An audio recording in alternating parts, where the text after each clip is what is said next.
Good morning, I'm Father John Muir, and this is Catholic Breakfast.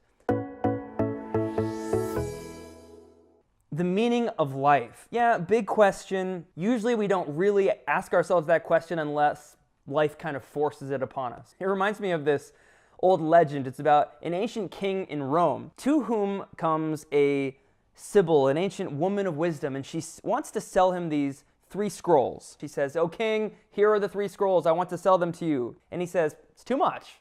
I'm not going to pay that." She says, "Okay." She takes one of the 3 scrolls and she lights it on fire. And then she says, "I'll sell you the other 2 scrolls." He says, "Well, okay, how much are the 2?" And she says, "Same price as all 3.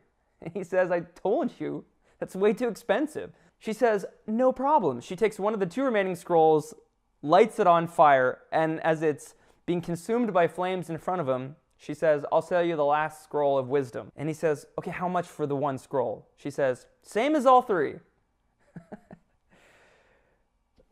The point of the legend is this. The price of what a life worth living costs. What do you have to pay for what the Bible calls wisdom?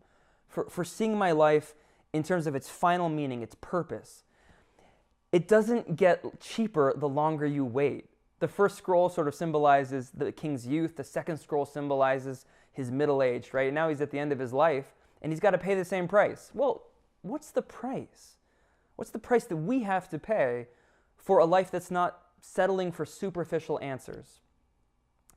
It's denying yourself and seeking something beyond you. I mean, that's what the legend is trying to get us to see. The king's not willing to pay a price. He has other more immediate concerns around him, but the meaning of life will not become cheaper the longer he waits. I think a good message for anyone who's a young person or young at heart. Don't be afraid to pay the price to seek wisdom, to seek what the ultimate purpose of life is. Find people in your life, maybe people who are older than you, who are not settling for superficial answers to the question, like money, a good reputation, security. Get to know people who are seeking something great. They're consciously seeking life's purpose, something great, something transcendent, something worth living for. This is good for anybody of any age, especially adults. We can tend to get so set in our ways. Maybe we don't notice it when we accept life as just this series of disconnected, unrelated events. We're like the king who says, I'll just put off the question. I'll let the scrolls just kind of burn up before I pay the price, or I'll wait till the end of my life to ask these big questions.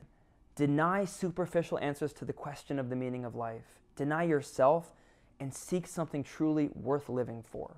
That's what the Bible calls wisdom. And that's worth living for.